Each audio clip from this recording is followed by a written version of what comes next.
Hola, soy el doctor Sebastián Rossini, médico especialista en diagnóstico por imágenes del Instituto Radiológico de la Ciudad de Mar del Plata, Argentina. El tema que vamos a tratar es el manejo útil y seguro de los medios de contraste diodados endovenosos.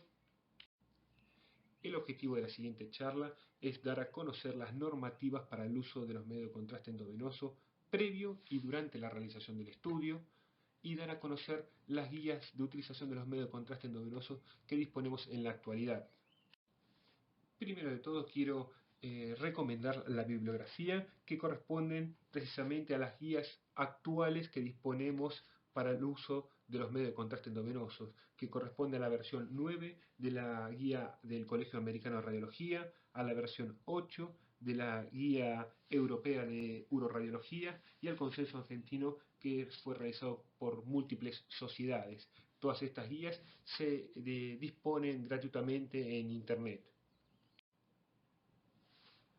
Recordemos que los medios de contraste endovenoso, sin lugar a dudas, aumentan significativamente el rédito diagnóstico en determinadas circunstancias. Nadie duda que la utilización de los medios de contraste endovenoso en circunstancias puntuales mejoran ostensiblemente el rédito diagnóstico. Pero recordemos que el efecto deseado de los medios de contraste es el que se realiza sobre la mayor absorción sobre la radiación. Todo el resto de los efectos se consideran efectos adversos o indeseados. Si bien los medios de contraste endovenoso son sustancias muy seguras, no son inocuas y pueden producir reacciones adversas leves, moderadas y severas.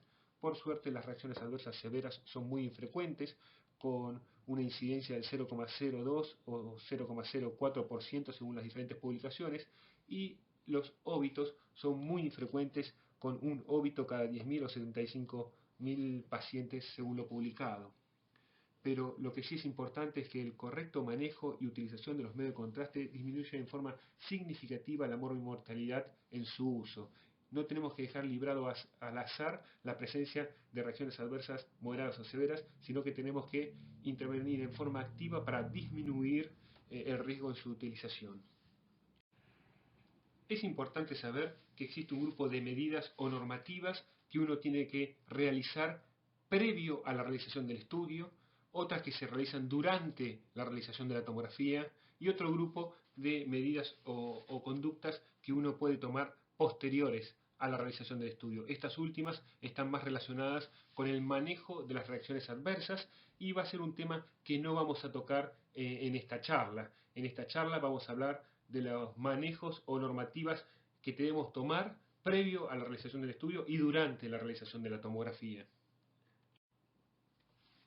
Las pautas a tener en cuenta antes de realizar el estudio tomográfico están en relación a contar con un adecuado equipamiento, medicación y personal de salud entrenado no solo en el manejo de las reacciones adversas, sino en la utilización en sí del material de contraste. Uno de los puntos más importantes es la correcta indicación del estudio contrastado. También es importante identificar aquellos pacientes que presentan factores de riesgo para realizar reacciones adversas, y hay que explicarle y entregarle el consentimiento informado al paciente o al familiar. Con respecto a la estructura y al personal, tenemos que contar con un equipamiento y la medicación apto para el manejo de las reacciones adversas. Es muy importante el entrenamiento del personal de salud, tanto médico como no médico, en el manejo de dichas reacciones adversas. Pero también es muy importante entrenar al personal administrativo en pesquisar aquellos pacientes con factores de riesgo. Muchos de los pacientes sacan el turno por vía telefónica o personalmente con el sector administrativo, y este sector administrativo tiene que ser capaz de identificar aquellos pacientes que presentan factores de riesgo para que uno pueda tomar las medidas necesarias antes de que venga a hacerse el estudio. También hay que adecuar los protocolos de urgencia y emergencia para cada establecimiento. Uno de los puntos más importantes en el manejo y la inyección del medio de contraste es la correcta indicación del estudio. Tenemos que saber que no hay que inyectar contraste endovenoso en forma innecesaria. No tenemos que realizar tomografías con contraste endovenoso cuando el contraste endovenoso no nos va a aportar ningún beneficio. Pero por el otro lado es muy importante que no realizamos estudios aunque sea sin contraste endovenoso, cuando esa tomografía no nos va a aportar ningún beneficio para el paciente, porque si bien no vamos a tener riesgos de reacciones adversas al medio de contraste porque no lo inyectamos, le estamos irradiando a un paciente de forma innecesaria. Siempre tenemos que pensar si existe un estudio alternativo con igual o mejor beneficio, pero con menor riesgo. Y en aquellos pacientes en donde tienen factores de riesgo y hay que realizar realmente el estudio, hay que evaluar el riesgo-beneficio de la tomografía y de la inyección de contraste. Y esto se realiza con un equipo médico, en donde se va a evaluar el riesgo de la inyección del medio de contraste, el riesgo de irradiar al paciente, pero qué beneficio obtiene ese paciente a realizar la tomografía con contraste. Vamos a mostrar un grupo de ejemplos. Este es un hombre de 74 años con una enfermedad conocida de Rendu-Osler-Weber, que se presenta por hemoptisis, por la cual solicitan una angiotomografía de tórax. Recuerden, la angiotomografía requiere la inyección de contraste endovenoso.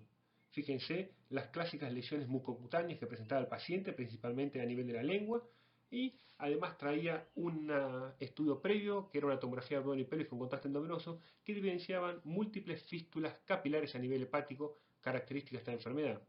Al interrogar al paciente, él mismo nos refiere que después de realizar la tomografía con contraste endovenoso, presentó un edema generalizado que requirió tratamiento médico, o sea, presentó reacciones adversas moderadas.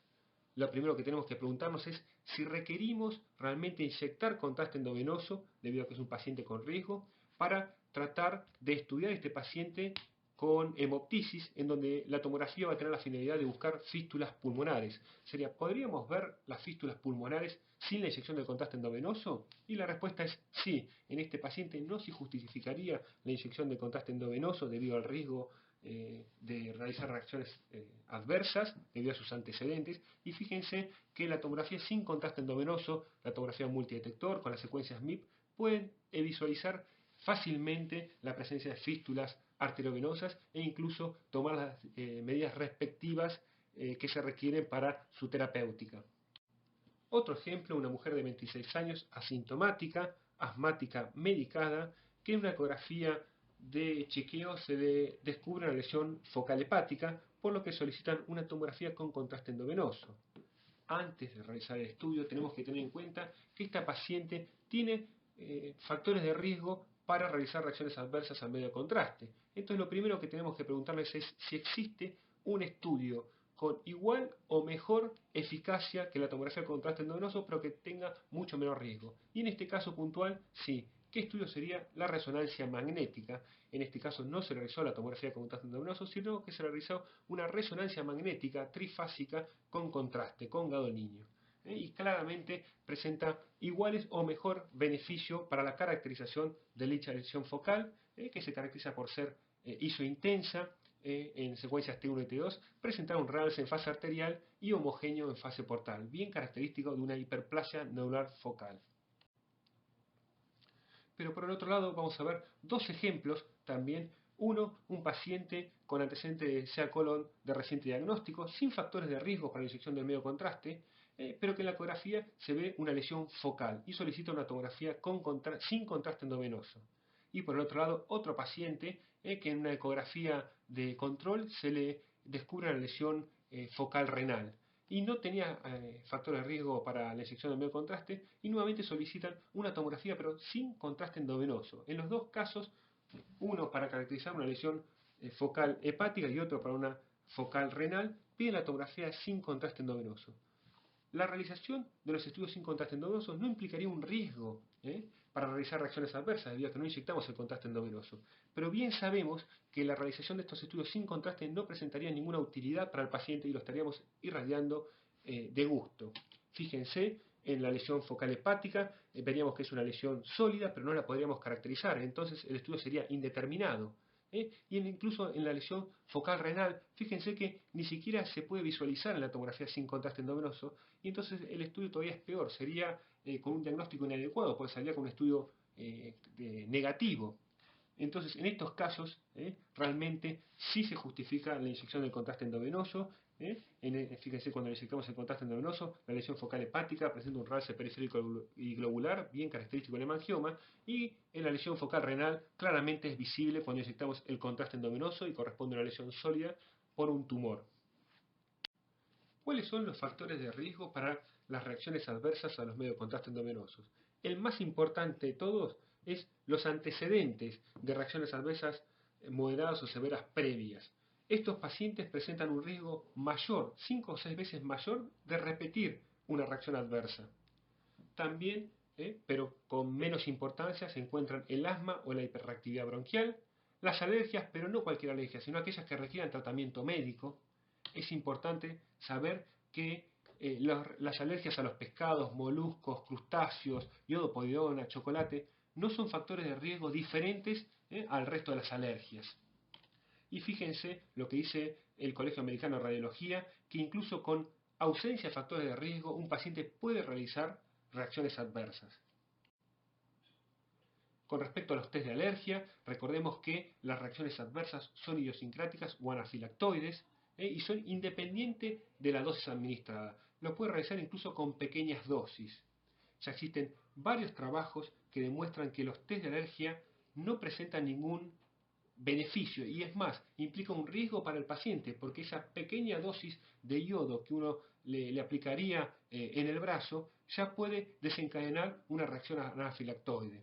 Entonces, veamos lo que dicen las diferentes guías. El Consenso Argentino no recomienda la utilización de estos estudios, como así tampoco el Colegio Americano de Radiología. Entonces, no tenemos que realizar test de alergia a los pacientes que se les va a inyectar un medio de contraste iodado. Con respecto a la premedicación, ya se sabe que en los medios de contraste de alta osmolaridad, la premedicación reduce el número de reacciones adversas, pero en los medios de contraste de baja osmolaridad, la premedicación solo reduce el número de reacciones adversas leves, y ya de por sí estos medios de contraste de baja osmolaridad presentan bajo número de reacciones adversas leves. Por otro lado, si a todos los pacientes uno le administra premedicación, tiene que tener especiales precauciones cuando administra corticoides, que es lo que se utiliza como premedicación, en pacientes diabéticos, hipertensos no controlados, que tengan tuberculosis, infecciones micóticas sistémicas, úlceras pépticas, diverticulitis y otras entidades, sobre todo infecciosas. O sea, a estos pacientes no se le tendría que administrar premedicación, así que mucho cuidado cuando uno administra premedicación a todos los pacientes. Nosotros en nuestra institución no realizamos premedicación a todos los pacientes, sino simplemente a aquellos que presentan factores de riesgo. También recuerden que los pacientes pueden presentar reacciones adversas moderadas o severas a pesar de la premedicación.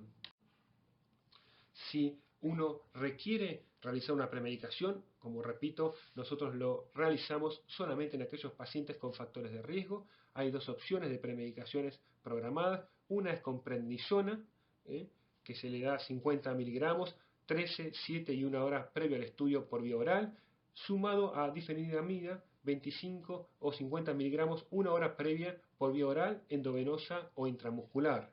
También se puede utilizar, en vez de prednisona, metilprednisolona, 32 miligramos, 12 y 2 horas previo al estudio por vía oral, sumado a la difenhidramida.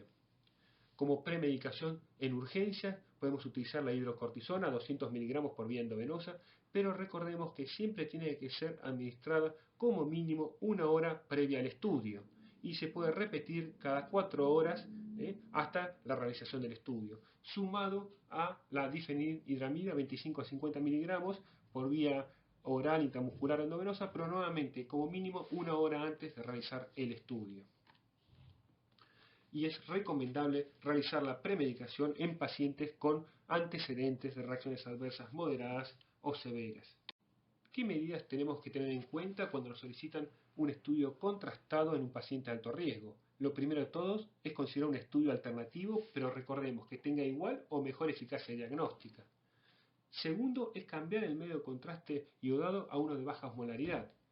Si la reacción adversa había sido con un medio de contraste de alta osmolaridad, la inyección del mismo contraste de alta osmolaridad aumenta significativamente el riesgo de producir una reacción adversa, al 21-60% de los casos, mientras que simplemente cambiar a un contraste de baja osmolaridad disminuye en forma significativamente a 10 veces el riesgo de desarrollar dicha reacción adversa. Recordar no realizar test cutáneos y siempre realizar premedicación. Además de las reacciones adversas idiosincráticas que vimos anteriormente, el uso del medio de contraste endovenoso puede producir reacciones adversas por toxicidad directa o quimiotoxicidad. Dentro de las más conocidas y frecuentes se encuentra la nefropatía inducida por el uso de medio contraste. Se considera que existe nefropatía cuando se demuestra un aumento de la creatinina sérica mayor al 25% o a 0,5 miligramos decilitro 48 o 72 horas posteriores a la inyección del contraste. La fisiopatología es incierta, pero como dijimos, se cree que es por toxicidad directa y va a tener una íntima relación con la dosis y la osmolaridad del medio contraste. A mayor dosis y sobre todo de contrastes de alta osmolaridad, más riesgo de nefrotoxicidad. La incidencia está en íntima relación con la función renal. Ya hay varios trabajos que han demostrado la relación entre la tasa de filtrado glomerular y el riesgo de nefropatía. Fíjense, dos de los más conocidos. Uno evidencia que cuando la tasa de filtración glomerular es mayor a 40 miligramos minuto, el riesgo de nefropatía es menor al 1%, y el otro trabajo muestra que cuando la tasa de filtración glomerular es mayor a 45 mililitros minuto, no se presentaron pacientes con nefropatía. Por lo tanto, aquellos pacientes que presentan una tasa de filtración glomerular mayor a 45 mililitros por minuto tienen muy bajo riesgo de desarrollar nefrotoxicidad. ¿Cuáles serían los factores de riesgo que presenta un paciente para desarrollar nefrotoxicidad al medio de contraste? Como dijimos, el más importante es el deterioro de la función renal. Según la guía SUR, un factor sería una tasa de filtración glomerular menor a 45 mililitros por minuto, y según el consenso argentino, la tasa de filtración glomerular sería menor a 60 mililitros por minuto. Nosotros personalmente utilizamos el parámetro de la guía de SUR, ya que, como vimos, los trabajos anteriores demuestran que cuando un paciente tiene una tasa de filtración glomerular mayor a 45 mililitros por minuto, el riesgo de nefrotoxicidad es bajísimo. Otros factores de riesgo son la deshidratación, la disminución del hematocrito, la insuficiencia cardíaca congestiva, un infarto agudo de miocardio reciente, gota, proteinuria, edades avanzadas o uso de drogas nefrotóxicas. También la vía de administración intraarterial aumenta el riesgo de nefrotoxicidad comparada con el uso endovenoso. Y el uso de medio contraste de alta osmolaridad y grandes dosis aumentan el riesgo de nefrotoxicidad. ¿Cómo realizamos la medición de la función renal en aquellos pacientes con factores de riesgo de nefrotoxicidad? Recordemos que la creatinina sérica es un indicador no confiable debido a que está influenciado por múltiples factores, como la edad, el sexo, la masa muscular y el estado nutricional. Entonces no tenemos que utilizar nunca el valor de creatinina sérica para valorar la función renal en los pacientes con factores de riesgo. El clínico de creatinina, por el otro lado, es un estudio que se realiza en 24 horas y bastante dificultoso de realizar. Entonces, una forma sencilla de calcular la función renal en estos pacientes es mediante la tasa de filtración glomerular, utilizando una fórmula que tiene en cuenta la concentración sérica de creatinina sumado a la edad y el sexo. Esta fórmula la podemos encontrar en la página de la Sociedad Argentina de Nefrología.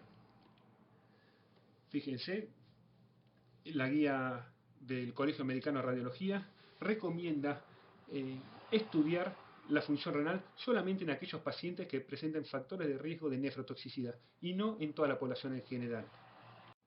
Como dijimos al principio, uno de los puntos más importantes en el manejo de los medios de contraste endovenoso es la correcta indicación. Entonces vamos a mostrar otro ejemplo. Este es un hombre de 78 años que ingresa por guardia a unidad coronaria por presentar dolor de pecho agudo, intenso e irradiado. El paciente se encontraba desorientado. Se realiza un ecocardio FAST en unidad coronaria y se evidencia una disección de la raíz aórtica, o sea, una disección Stanford tipo A. La filtración del glomerular de este paciente era muy baja, 28 mililitros por minuto, y el cirujano solicita una angiotomografía de tórax, abdomen y pelvis. Como ya sabemos y varias veces nos ha pasado, entra desesperado el cirujano solicitando con urgencia la angiotomografía previo a subirlo al quirófano, y nosotros muchas veces como médico radiólogo dijimos no, realmente está contraindicada la inyección de contraste endovenoso debido al riesgo de nefrotoxicidad. Enseguida el cirujano ya nos ha pasado, se nos pone como loco y muchas veces con justa razón, debido a que el riesgo de muerte de estos pacientes incrementa un 1% por cada hora que no se opere, y muchas veces la nefrotoxicidad pasa a un segundo plano en estos casos, debido a que este paciente tiene más riesgo de muerte de que realizar una nefrotoxicidad. Entonces, probablemente esté indicada la angiotomografía, pero podríamos pensar si existe un estudio alternativo con iguales o mejores beneficios que la angiotomografía. Pensamos en la opción de la angioresonancia, pero realmente la angioresonancia podrá evaluar la emergencia de las arterias coronarias, podrá evaluar en este caso las arterias renales si se encuentran o no comprometidas, tendrá una resolución espacial suficiente del estudio para brindarle toda la información que requiere el cirujano previo a la cirugía. Y muy importante, el tiempo de estudio, sobre todo en un paciente desorientado. ¿Realmente se podrá sustituir la angioresonancia por la angiotomografía? Y en este caso puntual no lo podría reemplazar. Entonces, sin lugar a dudas, está indicada la inyección de contraste, más allá de que el paciente presente factores de riesgo de nefrotoxicidad. Se hace la angiotomografía, evidencia un flat de disección en la aorta ascendente. Esto probablemente la resonancia lo podría haber visto, pero cuando seguimos analizando el estudio, la tomografía evidencia una hipoperfusión del miocardio que corresponde a un infarto, y fíjense también cómo puede evidenciar el compromiso de la emergencia de la arteria coronaria derecha, y esto probablemente la angioresonancia no lo habría evidenciado, y son datos muy útiles para el cirujano. En estos casos, si bien el paciente presenta factores de riesgo debido a una tasa de filtración baja, es mucho más el beneficio de la angiotomografía que el riesgo de la nefrotoxicidad. En estos casos está indicado la inyección del contraste endovenoso. Pero podríamos tener ciertas medidas o prevenciones antes de realizar el estudio en estos pacientes de riesgo. ¿Cuál serían y en qué pacientes podríamos realizar estas medidas? Bueno, en todo aquel paciente que tenga una tasa de filtración glomerular menor a 45 mililitros por minuto, según la guía SUR, o menor a 60 mililitros por minuto, según el consenso argentino. Repetimos, nosotros tomamos el valor de la guía SUR de menos de 45 mililitros por minuto, como tenía el paciente anterior. Lo primero que tenemos que hacer es considerar si hay un estudio alternativo. Como en el paciente anterior, realmente la angioresonancia no puede sustituir a la angiotomografía en ese caso puntual. Entonces, previo a la realización de la angiotomografía, podemos utilizar la menor dosis de material de contraste posible y siempre de baja osmolaridad. Hay que suspender los fármacos nefrotóxicos y realizar una buena hidratación endovenosa. Se puede realizar con solución salina, 1 mililitro kilogramo 12 horas antes y 12 horas después del procedimiento, o también está la opción que en vez de realizarlo con solución salina, usar bicarbonato sódico, 3 mililitros kilogramo 1 hora antes y 1 mililitro kilogramo hora 12 horas después del procedimiento. El N-acetilcisteína es un vasodilatador renal y su eficacia está controvertida, pero lo que sí se sabe es que el uso de la furosemida o el mannitol no tiene efectos beneficiosos y no hay que usarlos. ¿Qué pasa con el uso de los medios de contraste iodados endovenosos en pacientes en diálisis? Los pacientes en anuria pueden recibir medio de contraste endovenoso sin riesgos adicionales de injuria renal, ya que no se puede producir una mayor nefrotoxicidad si ya la función renal es nula o prácticamente nula. Los medios de contraste son removidos completamente por la hemodiálisis o por la diálisis peritoneal, y el cuidado no se centra en la nefrotoxicidad, sino más en la sobrecarga osmótica y de volumen. Entonces, en estos pacientes se puede utilizar medios de contraste iodados endovenosos, pero tratando de usar el menor volumen posible y siempre de baja osmolaridad. Fíjense qué recomendaciones nos da la guía de SUR en estos pacientes, y nos dice que no es necesario programar la sesión de hemodiálisis inmediatamente después de la inyección del medio de contraste, y no se requieren sesiones extras de hemodiálisis para aclarar el medio de contraste. ¿Qué pasa con los medios de contraste endovenosos en aquellos pacientes que toman metformina? La metformina es un hipoglucemante oral que se excreta por vía renal, y ante una falla o una insuficiencia renal aumenta el riesgo de acidosis láctica debido a que se produce un aumento de la concentración de este hipoglucemante en sangre. Entonces, en aquellos pacientes que presentan una función renal normal, el riesgo de nefrotoxicidad por medio de contraste, como ya vimos, es prácticamente nula. Entonces, estos pacientes no tendrían ningún riesgo de realizar insuficiencia renal ni de realizar una acidosis láctica. Pero en aquellos pacientes que tienen factores de riesgo de nefrotoxicidad y están ingiriendo metformina, la inyección de medio de contraste puede producir nefrotoxicidad y una insuficiencia renal con el riesgo de acidosis láctica. Veamos qué recomendaciones nos dan las guías. Cuando el paciente tiene una tasa de filtración glomerular mayor a 60 mililitros por minuto, no es necesario suspender la ingesta de metformina, pero en aquellos pacientes que presentan una tasa de filtración glomerular menor a 60 mililitros por minuto y están ingiriendo metformina, es necesario suspender 48 horas antes y restablecer 48 horas después la metformina después de la inyección del medio de contraste. Entonces es muy importante, todos los pacientes diabéticos tratados con metformina, es importante evaluar la tasa de filtración glomerular para ver si es mayor de 60 mililitros por minuto y no tenemos que suspender la metformina, o si presenta una tasa de filtración menor y es necesario suspender el uso de la metformina. Y siempre usar medio de contraste de baja osmolaridad. ¿Qué pasa con los contrastes iodados endovenosos durante el embarazo? Sin lugar a dudas es un tema bastante difícil y por suerte bastante infrecuente. Siempre hay que evaluar el riesgo-beneficio, no solamente de la inyección de un medio de contraste, sino de realizar una tomografía o cualquier estudio que use radiación. No se han demostrado efectos teratogénicos ni mutagénicos en el feto por el uso de medio de contraste, si bien se sabe que atraviesan la placenta.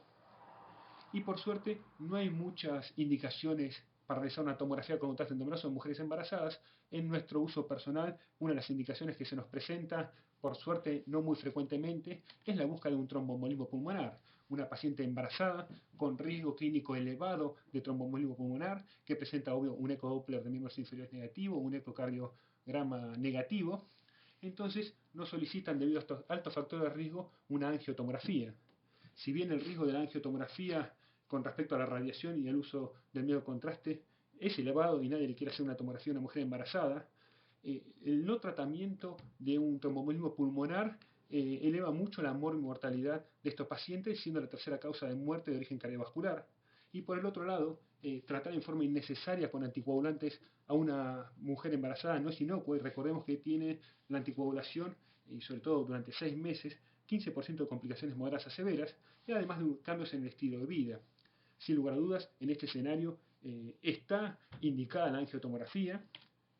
Cuando hagan la angiotomografía, tomar ciertos recaudos, realizarlo lo más focal que se pueda a nivel de las arterias pulmonares centrales, utilizando la menor radiación posible, la menor cantidad de contraste posible y siempre de baja osmolaridad. Fíjense, dos pacientes distintas, embarazadas, fíjense que se usó baja radiación, por eso la imagen es un poco pixeluda. En la imagen central se descarta el tromboembolismo pulmonar y la paciente no requirió anticoagulación. En cambio, en la embarazada de la derecha se ve claramente la presencia de múltiples trombos, avalando la terapéutica con anticoagulantes. Recordemos siempre evaluar la función tiroidea del recién nacido después de rezar o después de la inyección de contraste endovenoso, sobre todo con dosaje de TSH en la primera semana, porque tiene el riesgo de disfunción tiroidea ese neonato. ¿Qué pasa con los medios de contraste en aquellas mujeres que están en lactancia? Recordemos que menos del 1% de la dosis de los medios de contraste endovenosos se excretan por la leche materna y menos del 1% del medio de contraste ingerido por el lactante se absorbe en el tubo digestivo. O sea que prácticamente el lactante no ingiere medio de contraste que se excreta por leche materna. Las 3 guías concuerdan en que no es necesario suspender la lactancia posterior a la inyección de un medio de contraste. ¿Qué pasa con el uso de los medios de contraste endovenoso en pacientes con sospecha de feocromocitoma o paraganglioma? Recordemos que los paragangliomas son los feocromocitomas extraadrenales. Fíjense, este paciente en esta tomografía se ve una lesión sólida retroperitoneal que se caracteriza por ser hipervascular, bien sospechosa de corresponder a un paraganglioma que fue confirmado por cirugía. En estos pacientes con sospecha de feocromocitoma o paraganglioma, ¿estaría indicada la realización de una tomografía con contraste endovenoso? Porque recordemos que siempre está la duda del riesgo de desarrollar en estos pacientes una crisis adrenérgica. Si bien existen varios trabajos que evidenciaron elevaciones de los niveles séricos de catecolaminas cuando se administra un contraste endovenoso iónico con el riesgo de desarrollar una crisis adrenérgica, hay varios trabajos que han demostrado que no existen elevaciones séricas de catecolaminas significativos cuando el medio de contraste que se utiliza es no iónico. La guía del Colegio Americano de Radiología dice que la inyección de un medio de contraste ante pacientes con sospecha de feocromocitoma o paraganglioma es un procedimiento seguro, mientras que el consenso argentino y la guía de Sur recomiendan en estos pacientes realizar un bloqueo alfa o beta adrenérgico con fármacos orales, que no es un procedimiento fácil de hacer y lleva su tiempo. Como consejo, nosotros ante un paciente que tiene riesgo de feocromocitoma o paraganglioma y pide una tomografía para caracterizar una lesión, realizamos como primer estudio una resonancia magnética como método alternativo, ya que en la mayoría de los casos podemos caracterizar la lesión fácilmente.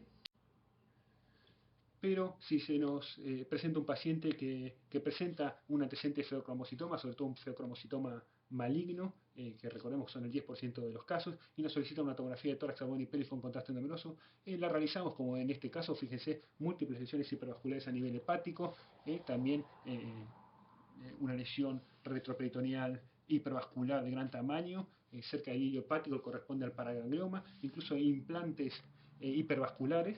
En estos casos nosotros realizamos la tomografía con contraste endovenoso, siempre utilizando contrastes de baja osmolaridad, porque como recordamos nos avala el Colegio Americano y a su vez hay varios trabajos que han demostrado que cuando usamos contraste de baja osmolaridad no se elevan los niveles séricos de catecolamina. Entonces se podría inyectar contraste endovenoso, pero cuando es posible usen como método alternativo la resonancia magnética. ¿Qué pasa con los medios de contraste en aquellos pacientes con hipertiroidismo? La administración de medio de contraste en pacientes con disfunción tiroidea puede producir un cuadro de tirotoxicosis. Esta suele aparecer entre la cuarta y sexta semana, y no es recomendable el uso de los medios de contraste en pacientes con enfermedad de Graves, especialmente ancianos o habitantes de zonas con déficit de yodo. En pacientes con hipertiroidismo no controlado está contraindicado el uso de medio de contraste endovenoso iodado. El consentimiento informado es un punto muy importante en el manejo de los medios de contraste. Recuerden que es un elemento legal donde el paciente decide y autoriza la inyección de los medios de contraste. Hay que informar los beneficios y las posibles reacciones adversas del uso de los mismos. Tiene que estar redactada en forma clara y debe ser firmado por el paciente o por su representante legal. Vamos a ver un par de pautas a tener en cuenta durante la realización de un estudio con contraste endovenoso, o sea, cuando el paciente viene a realizarse una tomografía con contraste endovenoso. Vamos a hablar un poco sobre el concepto en relación al ayuno, si es necesario o no que el paciente tenga ayuno, qué tipo y volumen de medio de contraste vamos a inyectar, un poco sobre el cuestionario escrito que tenemos que darle al paciente sobre los antecedentes médicos. Vamos a hablar de ciertos factores técnicos en el manejo de la venopunción y el correcto manejo durante la inyección del contraste endovenoso.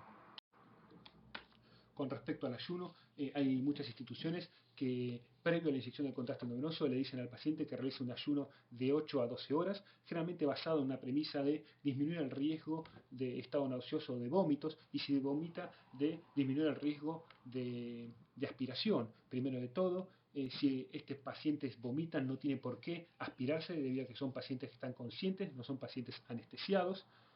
Segundo, muchas veces a estos pacientes, previo a la inyección de contraste endovenoso, se le produce una distensión gástrica con material de contraste oral iodado, y si se llegaran a aspirar es mucho más riesgoso que se aspiren con contraste iodado debido al riesgo de hemolitis química que con contraste alimenticio, así que realmente no estaría para nada indicada el ayuno en estos pacientes. Por el contrario, nosotros lo que hacemos es un ayuno sí de sólidos y semisólidos de 4 horas, nada más, pero le fomentamos a que ingiera gran cantidad de líquido hasta antes de inyección de contraste, incluso previo al estudio le hacemos ingerir 1 litro de agua. ¿Para qué? Primero para tener una buena hidratación, qué mejor que en estos pacientes que le vamos a inyectar contraste endovenoso, estén bien hidratados para que eliminen mejor posterior a la inyección de contraste endovenoso el mismo por vía renal. A su vez nos sirve como contraste oral negativo. Fíjense cómo en esta tomografía podemos ver bien el realce de la pared gástrica y de las asas intestinales, incluso podemos ver el realce mucoso y submucoso, eso gracias a que el agua es un contraste oral negativo, y cuando le inyectamos el contraste endovenoso vemos bien la estratificación de las asas intestinales. Y en aquellos pacientes que le piden por hematuria, una tomografía con contraste endovenoso por hematuria, lo que hacemos es evitar que vayan a orinar para producir una buena distensión de la vejiga y poder evaluarla también por medio de la tomografía del contraste endovenoso. O sea que Por el contrario, en vez de realizar un ayuno, estos pacientes tienen que estar bien hidratados y tienen que ingerir agua hasta previo a la inyección del medio de contraste. Con respecto a qué tipo de medio de contraste a utilizar, creo que no quedan dudas de que tenemos que utilizar medio de contraste endovenoso de baja osmolaridad. Eso es importantísimo debido a que presentan menor número de reacciones adversas, tanto leves, moderadas como severas. A su vez, esta disminución de las reacciones leves hacen que no necesitemos realizar premedicación en aquellos pacientes que no tienen factores de riesgo. También producen menor nefrotoxicidad y realmente las diferencias económicas hoy en día, por lo menos en nuestro país, no son significativas. Entonces, sin lugar a dudas, el concepto claro que tiene que quedar es que tenemos que usar en todos los pacientes contrastes iodados de baja osmolaridad. ¿Qué volumen tendríamos que utilizar? Sin lugar a dudas, tenemos que tratar de utilizar la menor cantidad posible de medio de contraste para disminuir el riesgo de nefrotoxicidad, pero también tenemos que utilizar la suficiente cantidad de yodo para realizar un estudio de calidad diagnóstica, y para esto el doctor Alec Maywood ya hizo un trabajo en donde nos dice que como mínimo en un paciente de 90 o menos de 90 kilos tenemos que inyectar un mínimo de 30 gramos de yodo para obtener un estudio con calidad diagnóstica. Con respecto al cuestionario médico, es muy importante que el cuestionario médico sea por escrito y lo responda al paciente o un familiar del paciente, en donde tengan los conceptos sobre los antecedentes de historias previas de reacciones adversas moderadas o severas, otras historias de reacciones adversas y otros antecedentes clínicos. Siempre verificar la tasa de filtrado glomerular en aquellos pacientes a los que les fue requerido por presentar factores de riesgo de nefrotoxicidad, y siempre corroborar antes de la inyección de contraste endovenoso que esté firmado y el paciente haya entendido el consentimiento informado. Algunos conceptos sobre factores técnicos, por ejemplo, en el uso de la bomba de infusión de los medios de contraste, tenemos que tener un máximo cuidado en la manipulación de los medios de contraste y entrenar al personal no médico. Es responsabilidad nuestra realmente entrenarlo para que lo realice con la mayor asepsia posible. Recordemos que hay varios trabajos que ya han demostrado que las válvulas antirreflujo no impiden la contaminación del material, no dejarlas cargadas las jeringas durante un tiempo prolongado, y purgar siempre los conectores. Y siempre que uno deje los cabezales de la bomba apuntando hacia abajo, recordar y prestar atención a que estén realmente purgados los conectores. Sin lugar a dudas, el uso de las bombas de infusión ha mejorado la calidad de los estudios, porque nos permite optimizar el volumen, el caudal y el tiempo de adquisición, sobre todo en aquellos estudios de angiotomografía o estudios dinámicos hepáticos o pancreáticos. Pero también ha aumentado el número de casos de extravasación de material de contraste y el volumen de material extravasado. Por eso tenemos que tener mayor atención cuando utilizamos bombas de infusión. Tenemos que tratar de evitar las inyecciones en los miembros inferiores debido a que hay mayor riesgo de trombosis venosa y se puede convertir en una trombosis venosa profunda, y tratar de evitar cuando es posible la utilización de venas distales, por ejemplo en las manos, porque existe mayor riesgo de rotura al ser de menor calibre, y si se rompen y se extravasa material de contraste, mayor riesgo de realizar un síndrome compartimental. Existe una relación entre el diámetro del Avocat y el caudal que nosotros podemos inyectar. Los caudales que utilizamos nosotros en base al diámetro los ponemos abajo, esos los que usamos rutinariamente en nuestro servicio. Y si bien hoy en día las bombas presentan la suficiente potencia como para inyectar a un mayor caudal, cuando sale el contraste endovenoso, el efecto jet que produce al salir el contraste endovenoso del Avocat, ese efecto jet puede favorecer la rotura de las venas. Entonces no tenemos que tratar de inyectar un caudal muy fuerte en Avocats de pequeño diámetro. Muchas veces se nos plantea la realización de un estudio dinámico de hígado, pancreático o una angiotomografía en el cual necesitamos inyectar un caudal importante de 3,5 o 4 mililitros por segundo, pero realmente no tenemos un acceso venoso adecuado.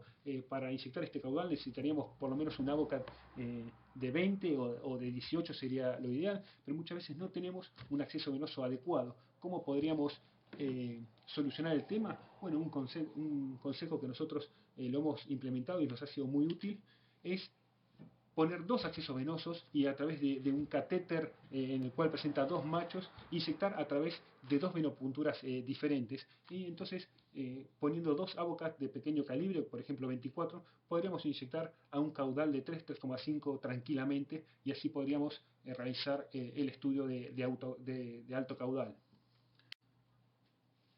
Un concepto importante a tener es que cuando utilicemos bombas de infusión, no colocar butterfly. Eso es importante debido a que los butterfly son metálicos y al inyectar el contraste endovenoso, la vibración que produce el efecto jet de la salida del contraste hace que los elementos metálicos rompan más fácilmente las venas. En cambio, el Avocat en realidad usa teflón, entonces tiene menor riesgo de rotura a las venas. A su vez, el Avocat tiene un mayor diámetro de la luz real, o sea que un Butter 21 presenta una menor luz que un Avocat 22. Entonces, como concepto, cuando utilizamos bombas de difusión, no utilizar Butterfly, utilizar Avocat. Otro concepto importante es no utilizar Butterfly en los pliegues, incluso si la inyección se realiza en forma manual. Y no es por el riesgo de extravasación, sino que posterior a la inyección del contraste endovenoso, ¿qué pasa si este paciente presenta una reacción adversa moderada o severa? Lo primero que va a pasar es que se va a desesperar, y en esa desesperación va a producir una flexión de los pliegues, por ejemplo del codo o de la muñeca. Y entonces lo que vamos a hacer es perder el acceso venoso, y creo que lo último que queremos es en un paciente con una reacción adversa moderada o severa, en el cual tenemos que pasar medicación endovenosa, no tener un correcto acceso venoso. Entonces, no utilizar Butterfly en los pliegues solamente utilizar Avocat. Algunos conceptos es siempre controlar la permeabilidad de la vía antes de inyectar el contraste endovenoso. Generalmente se controla con 5 o 10 mililitros de solución fisiológica. Explicarle siempre las molestias que va a presentar el paciente antes de inyectar el contraste endovenoso, el calor que va a sentir, el gusto metálico en la boca, para que el paciente no se asuste. Siempre controlar la inyección del medio de contraste dentro de la sala, tanto palpando la vena, observando el brazo y escuchando al paciente. Recordemos que los medios de contraste cuando se extravasan generalmente producen dolor, si bien los de baja osmolaridad producen menor dolor, siempre la mayoría de los pacientes van a manifestar una sensación de dolor. Mantener el audio de la sala alto para poder escuchar al paciente y ingresar inmediatamente al tomógrafo cuando finaliza la adquisición, para preguntar al paciente cómo se encuentra. Algunas directrices a tener en cuenta posterior a la realización de un estudio con contraste endovenoso están relacionadas con el adecuado manejo del paciente y de la vía posterior a la inyección de medio de contraste. Es muy importante un correcto manejo de las reacciones adversas inmediatas si se llegan a presentar. Recordemos que las inmediatas son las que se presentan en los primeros 60 minutos. Y también del manejo de las reacciones adversas tardías, que por suerte son infrecuentes, generalmente son cutáneas y autolimitadas. Pero recordemos, es muy importante conocer y tener el equipamiento adecuado para manejar posibles reacciones adversas que se nos puedan presentar, reacciones adversas inmediatas, moderadas o severas. Posterior a la inyección de medio contraste, es aconsejable lavar la vía con solución fisiológica para disminuir el riesgo de flebitis.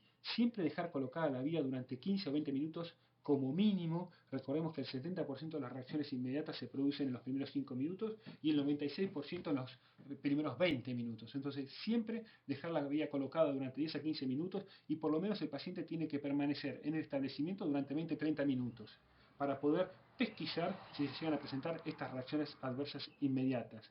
Preguntar sobre posibles reacciones adversas antes de sacar la vía y, como dijimos, permanecer en el centro de salud durante 20 o 30 minutos.